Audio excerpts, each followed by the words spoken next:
Hi everyone, let me get this opened and ready. Okay, today we are going to talk a little bit about elicitation requirements, the technique of observation. I and Benjamin Doss worked on this together. So first off, let's talk about what observation is. There are times when direct observation may be better suited in gathering requirements.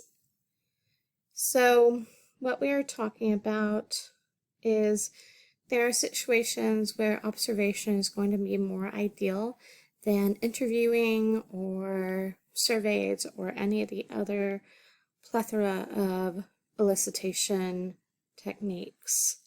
Observation is great when we are looking at a situation where something needs to be obviously observed rather than being talked about or explained. So there are definitely some upsides to observation. Here are some of them. So you can gain a better understanding of the user and their current work. This is a great point to point out because you can't really understand what the requirements are until you see the situation that needs to be used in.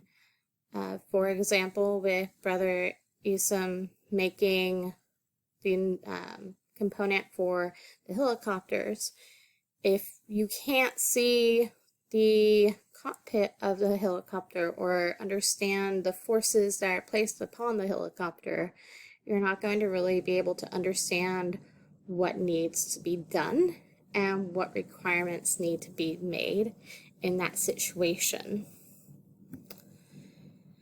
Another one is the data being gathered is quite reliable. So with observation, what you're seeing is what you get. You're not going by hearsay during a situation, like during an interview, or going by someone's gut where during a survey. You're actually getting real raw data, live raw data, which is great in certain situations. So it allows for measurements to actually be performed right then and right there. A great point of this is in engineering, when you're told that you need to make a tool, say you're making a tool to get into an engine. Well, you only have so many inches. And you're not going to know that dimension or so many inches unless you're there currently watching the person work and you're actually able to take your tape measure, what have you, and actually measure that dimension of where this tool needs to go and how it needs to function. So what I think is one of the best things about observation is the fact that it's relatively inexpensive. You don't really need any tools to speak of. You do need some expertise in the situation that you're being asked to observe, but really what you need is something you can take notes on, whether it be an iPad or even just a pad and pencil, and obviously your eyes. And then you need to just be there silently, watching, listening, and taking notes.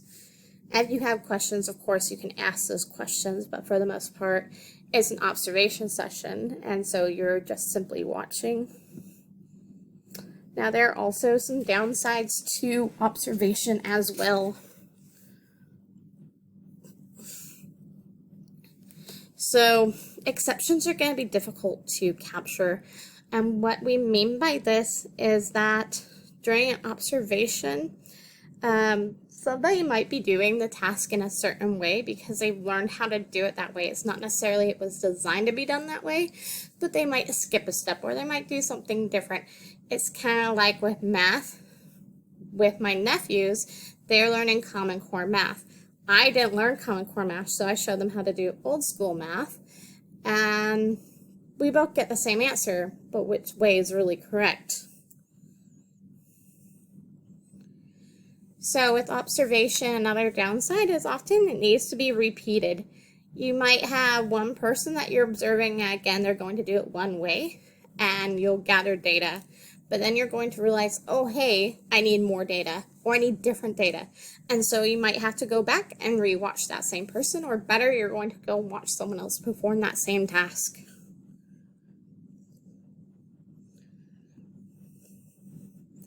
They can also be very bias prone. So when you are doing observation, we are all human. We all have a mindset of what we think is going to happen or what is going on.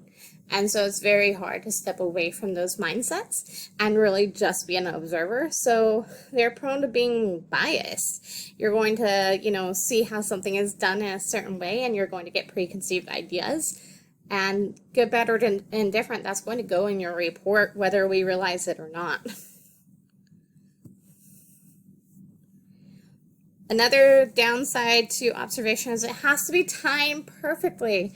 If you're only focusing on one part of the plan, or we'll go back to engineering, if we're only looking at this one tool that's only used at this one point, we have to be there at the right place at the right time, that they're using the right tool in the right place. Otherwise, our observation meeting appointment was completely useless.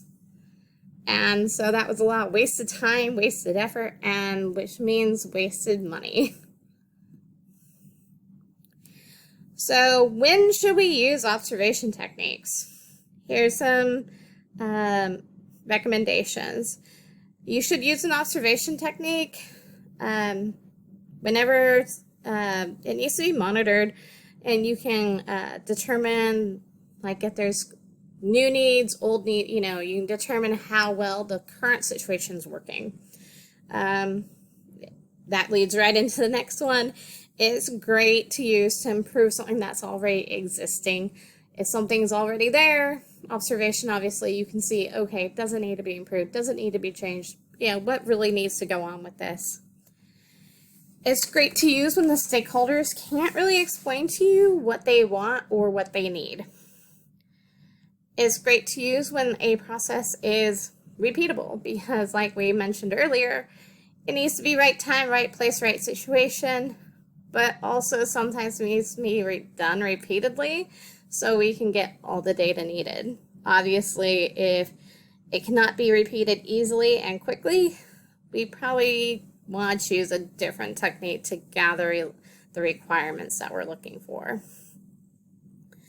It's also great when we've used other methods to get data and we're not really sure if that's really, legit, like an interview, well, so-and-so said this, but so-and-so said that.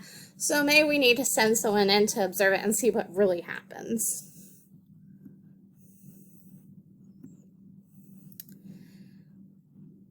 And this is just a brief explanation. It says that recommendations says it's not always advised to use observation techniques for elicitation requirements. However, it can be a useful tool when nothing else seems to quite fit the need. If it is too difficult to explain simply, if it is something that is easily repeatable, if it is something that needs to be refined, then observation might be the right technique to use.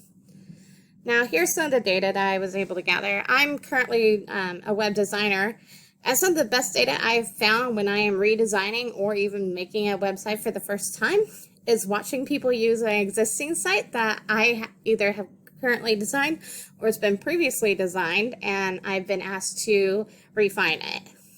Again, existing process, it's great to be able to see a person actually use it and click through it, because sometimes what I think is great design, the user thinks it's terrible. It allows for a quick way to see what issues are underlying, and it's also helpful to see someone actually be using something actively that's meant to be used. So you're not just sitting there looking at it and going, oh, this looks really nice, and I like where this is, and I like where this is. You actually can see, what people actually are using it for. So a little bit more data is I had the opportunity to interview a manufacturing engineer.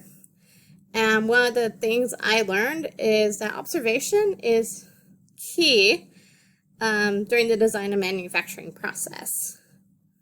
And two quotes that I took from them was, one must see how a tool will be used before that tool can be successfully designed or manufactured.